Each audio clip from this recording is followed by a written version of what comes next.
sector banks put together, they have distributed 1.10 lakh crore ये is distributed.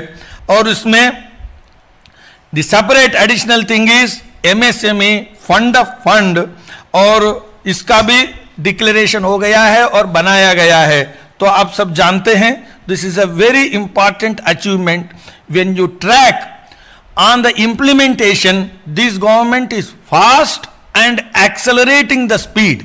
तो ये एक scale and speed both are maintained by Modi ji's government. और इसमें stressed assets of the MSME एक important aspect है, जिसमें कैपिटल रिक्वायरमेंट्स में बैंकों में स्ट्रेस्ड एमएसएमईज माने गए हैं.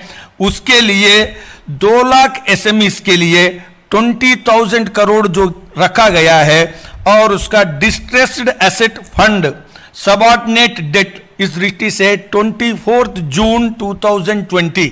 This is declared and now this is on the way of implementation. ये एक बहुत इंपॉर्टेंट विषय है.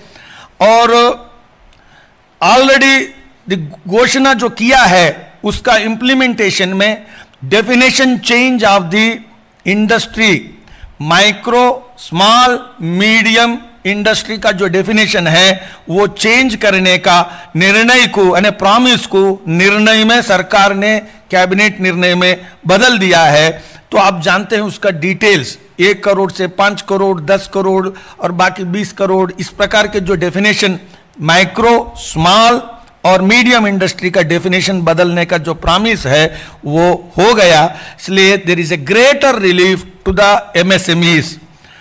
और आप सब जानते हैं सरकार ने प्रॉमिस किया आत्मनिर्भरता के अंतर्गत इंडस्ट्री साइड में below 200 crore tender Indian companies are eligible, which is again on the implementation mode. It has come into the implementation.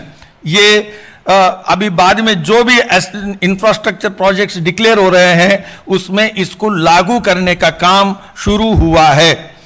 और आप ये भी शुरू हो गया है 2,500 करोड़ रुपयों की जो सरकार पर दब लगेगा उसका केंद्र सरकार ने निर्णय लिया. EPF funds relieving private sector and public sector, relieving the employees both. On account of this, they need not pay their contribution. Central government will take the guarantee for that, and on account of this 2,500 crore central government is incurring, which